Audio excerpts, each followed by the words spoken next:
Hola a todos y bienvenidos a un nuevo coloquio de Jóvenes en Libertad. En esta jornada estamos de estreno y presentamos Jóvenes Unidos, uno de los pilares de esta organización, de este movimiento. Para ello me acompaña mi compañero y amigo Javier Arellano, es jurista, analista legal y uno de los coordinadores de la sección. Buenas tardes, Javier. Buenas tardes, Alberto. ¿Qué tal? Por otro lado, Sergio Velasco, técnico de esta retransmisión y especializado en filosofía política. ¿Qué tal todo, Sergio? Buenas, muy bien. Finalmente, tenemos el gusto de presentar al ponente del día de hoy, que es Cristiano Brown, líder de Unión, Progreso y Democracia desde enero de 2017. Es ingeniero de telecomunicaciones, especializado en estrategia e innovación y realizando labores de consultoría de alta dirección. Buenas tardes, Cristiano, gracias por acompañarnos. Muy buenas tardes, un placer estar con vosotros. Como bien dijimos en el vídeo de presentación, el objetivo de esta sección es defender la Constitución, el Estado de las autonomías y la igualdad de derechos y deberes de los ciudadanos, poniendo el foco especialmente en los jóvenes. ¿No es así, Javier? Así es. Antes de nada te presento. Alberto Sanz es un periodista, analista, consultor político y asesor inmobiliario. En primer lugar, el contenido de esta sección, Jóvenes Unidos, dentro del movimiento Jóvenes en Libertad, viene a ser el planteamiento de una serie de valores, unos principios comunes que nos unen y engloban a todas las personas sin distinción de ningún tipo, con independencia del lugar de nacimiento, su raza, su origen, su condición social, género o situación personal, debiendo tener todas ellas al menos una serie de derechos básicos, comunes, pero también obligaciones, sin importar el lugar en el que estos se encuentren, en cualquier momento además y en cualquier circunstancia, como bien apuntamos. Lo cierto es que nos encontramos en una situación un poco paradójica, ¿no? No solo a nivel sanitario, sino a nivel social, y eso tiene una repercusión en el ámbito legal. El objetivo de este coloquio, básicamente, es hacer un repaso, acompañado de ejemplos prácticos, como con nuestro invitado, de cómo están nuestros derechos y libertades en la España actual.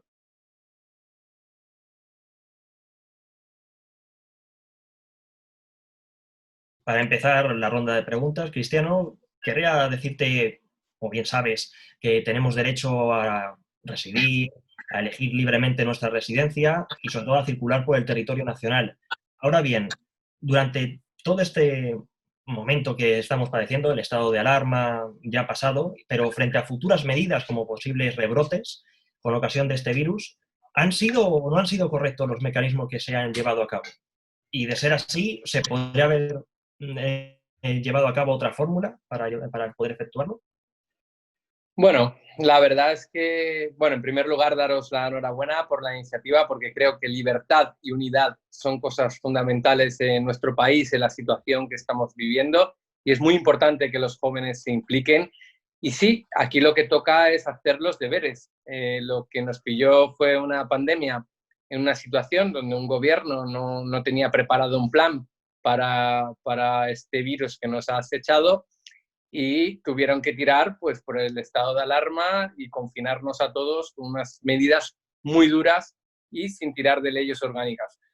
Yo el estado de alarma lo entiendo, la ocasión era extraordinaria, pero es verdad que se alargó y no se trabajó en otras fórmulas que debemos de intentar imponer para el día de mañana en caso de rebrote. Es verdad que ha habido muchas discusiones jurídicas. Cuando me presentaba Alberto, yo soy ingeniero de telecomunicaciones, no soy experto jurista, pero sí que creo que hay que trabajar jurídicamente para que este tipo de situaciones pues no la tengamos que vivir con este grado de extremismo, ¿no? Y podamos utilizar leyes orgánicas para paliar o para al menos contener la pandemia si hubiera un rebrote. Pero el estado de alarma era necesario. Cómo se gestionó el estado de alarma es muy discutible. Cómo un gobierno no negociaba y tomaba medidas de forma unilateral cuando aquí lo que apelábamos era la unidad política. Creo que es lo que la mayoría de los españoles hubiéramos querido, fuera una gran unidad política. Pues entonces todo eso ha quedado ya escrito en la historia, ha pasado, y ahora lo que tenemos es que mirar al futuro, y me parece bien que pensemos en el rebrote, las reformas legislativas que tengamos que hacer para la hora, si fuera necesario un nuevo confinamiento, esperemos que no, y yo considero que confinarnos de forma total va a ser muy difícil. Ya estamos todos acostumbrados ya a usar mascarillas y a tomar medidas, pero si fuera necesario tuviéramos leyes suficientes para no tener que otorgar de forma todo el poder al gobierno, como hemos visto recientemente.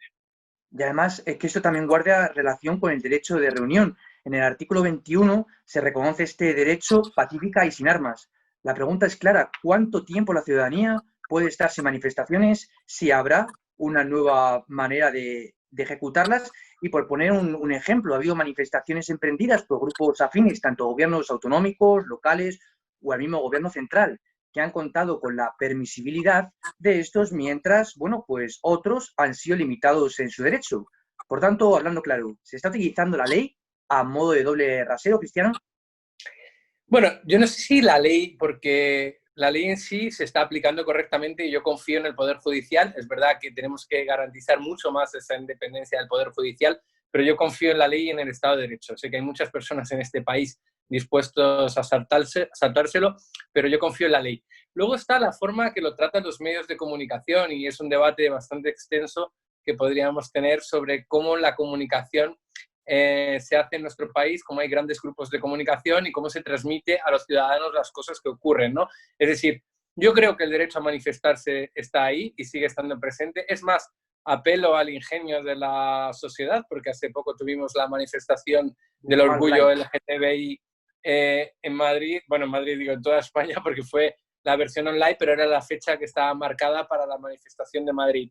Quiere decir que todos tenemos que saber utilizar los medios que tenemos en nuestras manos. Lo que no podemos es tirar la toalla a la hora de manifestarnos, expresar nuestros pensamientos con libertad, defender nuestras ideas y, sobre todo, pelear por nuestras creencias. Y nuestras creencias tienen que basarse en valores democráticos, en el Estado de Derecho. Y yo defiendo mucho la Constitución porque es la que nos ha permitido todos estos años de libertad y eso es lo que tenemos que defender. Y ahí tenemos que velar porque se cumpla esa Constitución y que nadie, ni con estado de alarma, ni sin él, se la salte. Y aún así, Cristiano, apelando a la Constitución y su cumplimiento, ¿consideras que esta situación se ha podido utilizar como coartada para restringir o limitar derechos más de la cuenta, más de lo que la Carta Magna podría reconocer?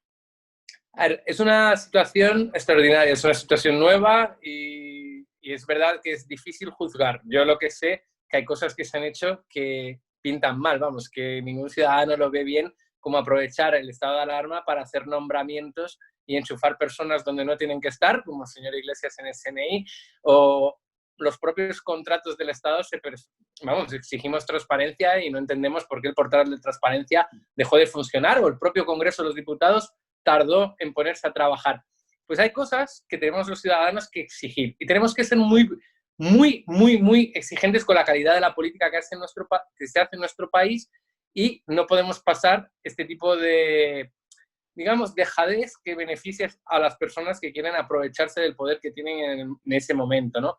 Entonces tenemos que recordar al gobierno que este tipo de cosas no pueden ocurrir y los ciudadanos lo que no podemos ahora que ha llegado el verano y que todos, es verdad, tenemos derecho a descansar y hemos pasado unos meses muy duros, pasemos página y olvidemos lo que ha ocurrido en nuestro país. Porque eso a mí me parece muy grave.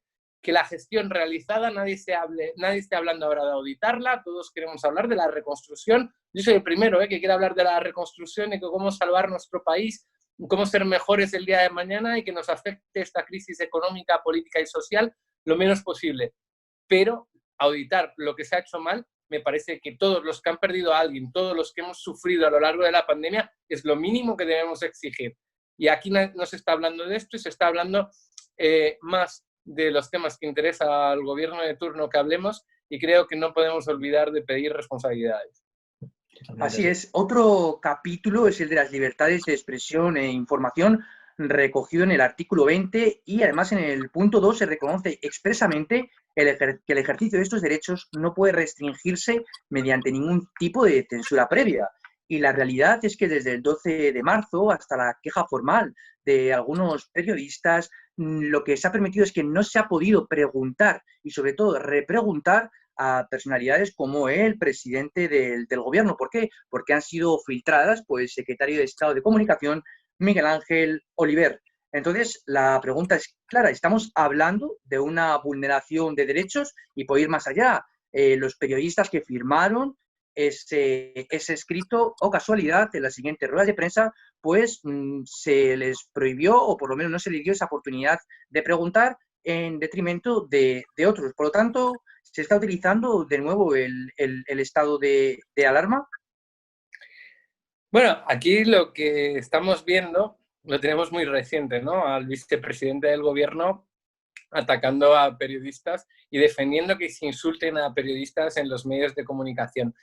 Y yo, en esos momentos tan duros para los que creemos en la libertad de expresión, en la libertad de prensa, en que los medios de comunicación tienen que hacer su trabajo, sí prefiero mirar a Europa, porque lo que me tranquiliza cuando veo que hay populistas dentro del gobierno, lo que me tranquiliza es saber que la Unión Europea combate el populismo y combate ese nacionalismo que en el fondo intenta destruir lo que estamos intentando construir entre todos los demás. Entonces, ¿lo vimos en el estado de alarma con las preguntas al gobierno? Lo vimos una censura clara y tuvieron que rectificar. Tuvieron que rectificar sin reconocer errores, que esta fue otra de las máximas de este gobierno, que es nunca vamos a reconocer un error de gestión, cuando lo más lógico hubiera sido reconocerlo, porque la gente entiende que no todo se puede hacer bien y la gente hubiera visto más credibilidad en el gobierno si hubieran reconocido algún error. Pero bueno, como Sánchez decía que éramos los campeones en todos y acertábamos en todos, pues al final la credibilidad del gobierno se vio dañada. ¿Y cuándo se vio más dañada? Cuando no permitían a los periodistas hacer sus preguntas libremente. Pero a mí me preocupa el futuro de España y me preocupa una persona en el gobierno como el señor Iglesias que señala a periodistas y señala a medios de comunicación, porque eso tiene un nombre muy claro y lo hemos visto. Hemos visto muchas dictaduras y nosotros pensamos que no va a ocurrir nunca en nuestro país y yo espero que nunca ocurra porque formamos parte de la Unión Europea. Pero a mí me preocupa que se señale a los periodistas, se señale a los medios y se diga qué información es la veraz y qué información es falsa en función del gusto del equipo de gobierno de turno, ¿no? Y eso los españoles tenemos que estar muy atentos porque al final uno no se da cuenta y van los totalitarios y los populistas logrando terreno y cuando uno quiere reaccionar igual es demasiado tarde. Por eso tenemos que hacer una labor de difusión y defender la libertad de expresión y defender la libertad de prensa cuando hay un vicepresidente del gobierno atacándola directamente. Y es que relacionado con esto que estás diciendo se encuentra la famosa y desafortunada frase del general Santiago que declaró, y cito textualmente, trabajamos para minimizar el clima contrario a la gestión de crisis del gobierno. Por cierto, ha ascendido el general Santiago. Bueno, ¿qué opinión te merece con esto? ¿Se está utilizando, podemos decir que se está utilizando medios del Estado para interferir en la libre expresión de los ciudadanos? Y bueno, se me ocurre también el tema de bulos en las redes sociales. No sé qué opinión te merece.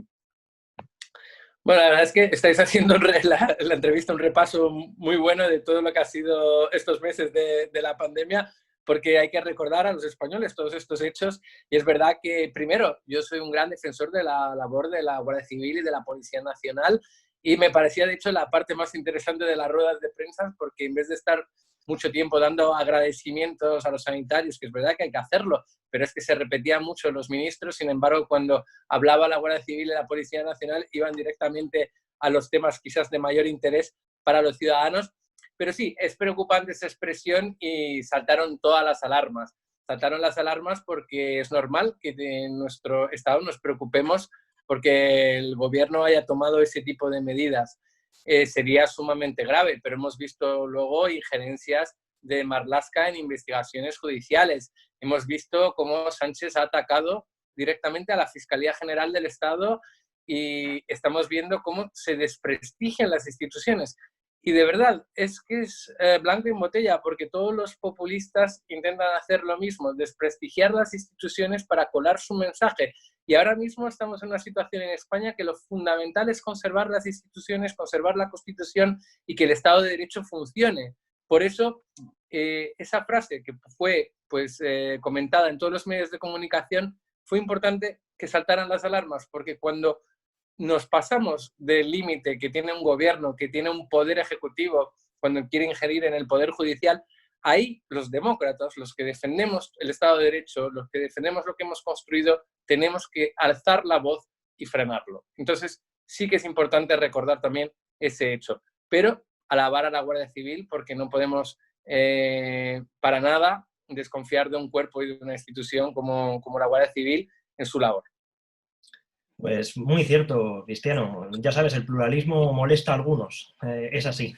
Y retomando con los derechos fundamentales, querría pues saber tu opinión acerca de la participación en los asuntos públicos que tiene la ciudadanía. De hecho, la misma Constitución así lo establece en su artículo 23. ¿Se considera que pueden existir ahora, y más a raíz de la pandemia, nuevas formas de participación? Y de ser así, ¿cómo podrían establecerse? ¿Sería el momento para un cambio en el sistema electoral? ¿Cómo lo ves? ¿Qué podría hacerse? Son muchos temas, porque cambio el sistema electoral, tenemos que hacer un cambio del sistema electoral para una ley electoral más justa, pero no sé si el cambio del sistema electoral, cuando hablamos de nuevas tecnologías, nos referimos quizás a un voto telemático que sería, por ejemplo, ahora muy bueno para Galicia y País Vasco, que están llamados a las urnas en los próximos días y estamos viendo rebrotes en ambas comunidades autónomas, bueno, igual que estamos viendo en todo el país. Entonces tenemos que hacer un gran ejercicio, ley electoral, conseguir una ley más justa para que en el Congreso de los Diputados de verdad se debata sobre el interés general y no sobre el interés de algunos territorios concretos y acabemos con el chantaje nacionalista. Nuevos medios para que los ciudadanos participen, lo estamos viendo en las propias redes sociales. Estamos viendo que los ciudadanos tienen cada día más voz y más peso y además vemos que los partidos políticos se preocupan por su imagen en las redes. De hecho, se preocupan más por su imagen en las redes que por hacer política de calidad y por hacer propuestas serias para salvar el país. Están más enfocados en conservar el buen nivel o la buena imagen del partido político. Pero es fundamental que los ciudadanos sean críticos. Y yo para ahí siempre tengo la misma respuesta, que creo que es la educación. Porque tenemos que tener un espíritu crítico en nuestra sociedad, tenemos que crear una sociedad fuerte que, por ejemplo, mentir en el Congreso de los Diputados pase factura política en nuestro país, cosa que a día de hoy no ocurre. Uno puede ir allí, mentir y luego no pasa nada y sigue en su puesto y no hay ningún tipo de dimisión. Entonces, los medios bien utilizados tienen que servir para que la ciudadanía participe en política, participe de forma activa y nosotros consigamos una democracia mejor el día de mañana. Pero eso sí, usemos los medios bien y demos a la sociedad instrumento para usarlo bien. Y ese instrumento para mí es la educación. Ir a esto que estábamos hablando en este sentido, como nosotros estamos en la Asociación de Jóvenes en Libertad, quería preguntar un poco también por jóvenes. ¿Y tendrán los jóvenes ese mecanismo de protección y de salvaguarda frente a las defensas de sus intereses? Precisamente desde Jóvenes en Libertad hemos desarrollado una serie de medidas, como bien sabes, y hemos querido presentarlas en el Congreso de los Diputados con la intención de ser escuchados. ¿Es cierto también que, por el contrario, existen otros movimientos más sesgados? ¿Cuál es tu opinión al respecto? Bueno, o sea, sobre el sesgo, ¿no? El Congreso de los Diputados ya sabéis que es complicado. Hay iniciativas legislativas populares que no pasan el trámite de la mesa porque hay una configuración política que tiene relación con la configuración del propio Congreso y de la votación de los ciudadanos. Lo importante y fundamental es que los jóvenes sean la punta de lanza de todo un país que defiende una serie de ideas y los jóvenes siempre han sido los primeros en levantar la voz y lo hemos visto incluso en España, en la transición y cuando vivíamos una dictadura, el papel de los estudiantes y los jóvenes fueron fundamental para llegar a la democracia. Y yo creo que me alegra, de hecho, ver jóvenes implicados en política, me alegra ver personas que quieran dar un paso al frente en esto, porque para hacer política de calidad, de verdad, lo que hace falta es vocación de servicio público y ganas. O sea, la política no es un sitio cómodo de estar, es un sitio que puedes echar muchas horas y por un error te tienes que ir a tu casa, es un sitio en el que tienes que tener de verdad vocación para querer mejorar las cosas, emprender reformas, tener ambición de tener un país mejor. Y yo creo que los jóvenes son las personas más indicadas para tirar adelante. Yo creo que los jóvenes tienen que ir con experiencias, ¿verdad? Tienen que hacer su propia carrera, tener experiencia de gestión, tener ganas de cambiar las cosas y dar ese paso en política.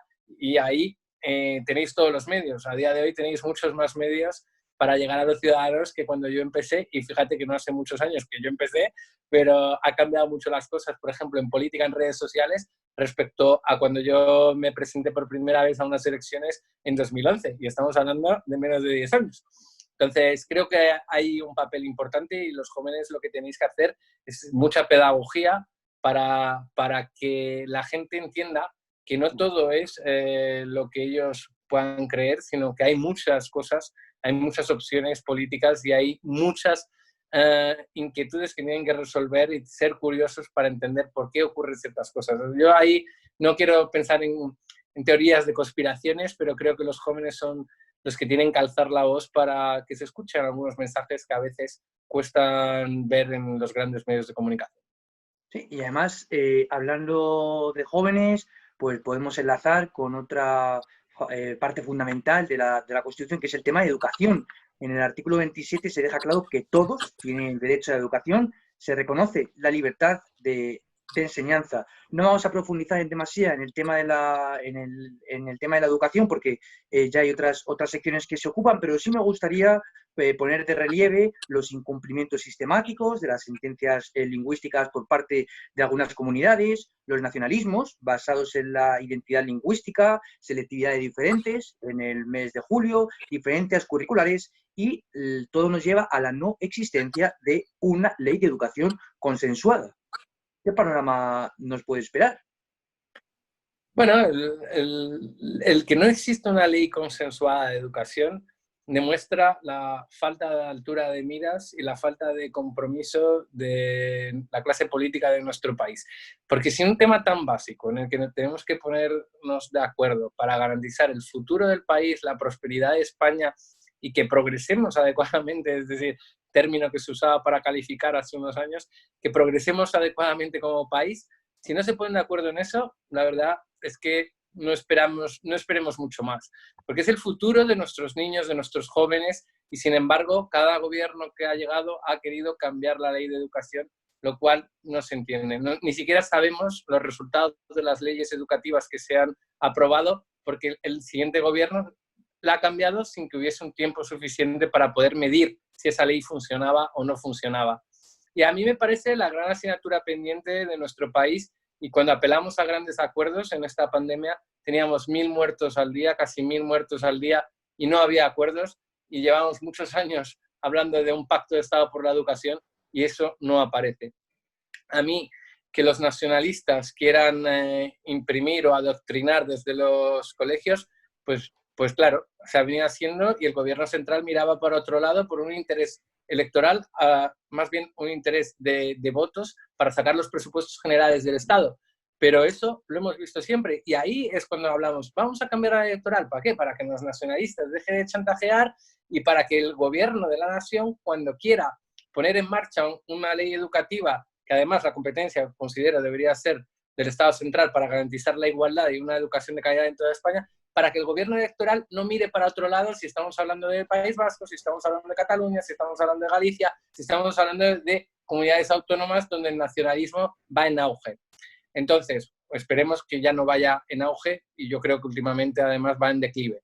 Pero necesitamos atacar por diferentes flancos, ley electoral, pacto de Estado por la educación, y que nos preocupemos principalmente por el futuro de nuestros jóvenes, y que no haya una ley educativa de verdad es prácticamente lo más triste de nuestra política, después de lo que hemos visto en la pandemia, que con 1.000 muertos al día no hayan sido capaces de un gran acuerdo de país. Muy buen punto, Cristiano. Y también queríamos hacer referencia sobre el papel de los sindicatos, las asociaciones empresariales y, por supuesto, demás asociaciones, sobre todo de ámbito más juvenil. ¿Han estado a la altura? ¿Tú crees que este tipo de representación ha sido más para mejorar a sí mismos y sus colectivos, o de verdad se han puesto manos a la obra para generar mejoría en el Estado? Bueno, vamos a analizarlo. Si nos referimos a la pandemia o nos referimos ya en la experiencia que tenemos con los sindicatos y las asociaciones.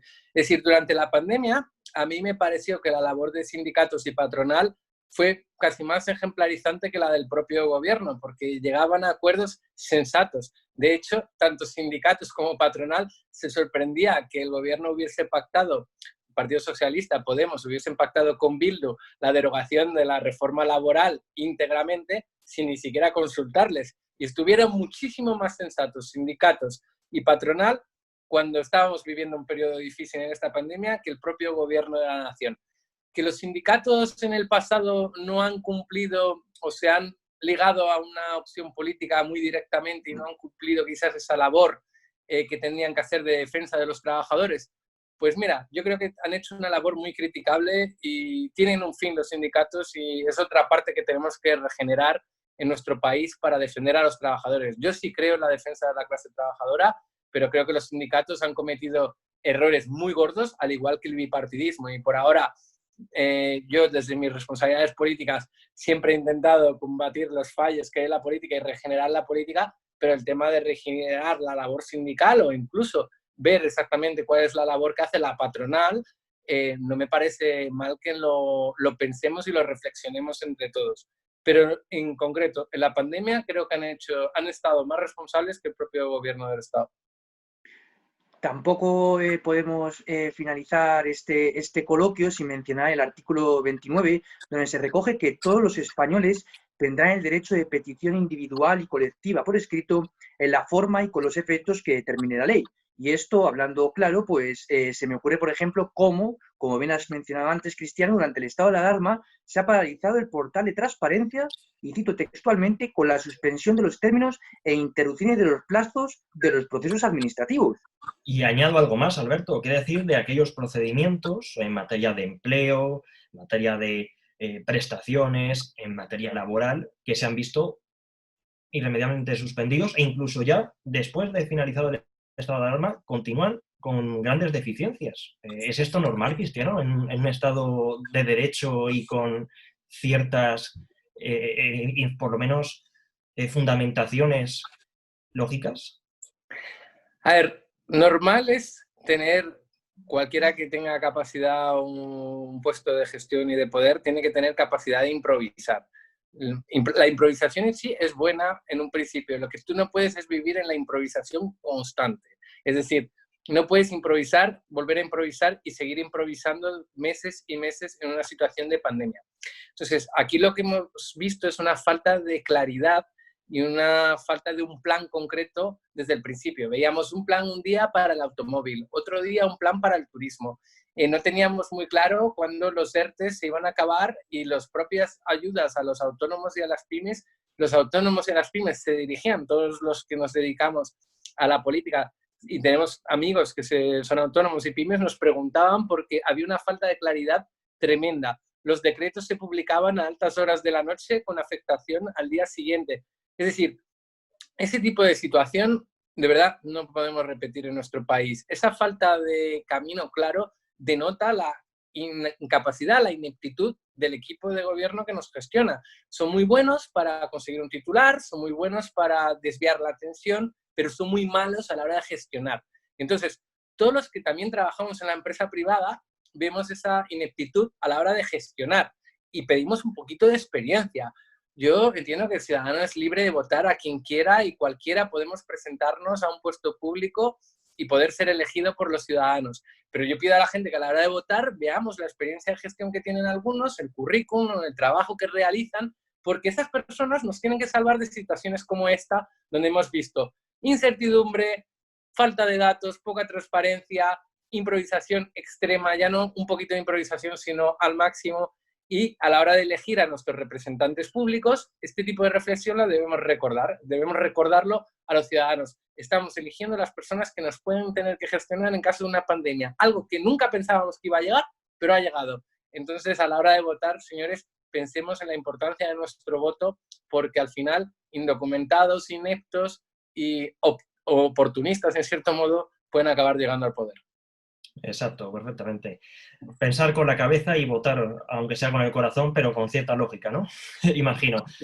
Pues sí, creo que en este coloquio se han asentado las bases, no sé vosotros, pero yo creo que me he sentido a gusto con los temas a tratar y sobre todo la sección. Hemos dejado claro los derechos fundamentales, las libertades públicas que se han visto por lo menos implicadas o vulneradas en el camino durante este estado de alarma, esta situación, y dejando en evidencia que esta nueva normalidad que nos asola, pues puede cambiarnos para mejor o para peor.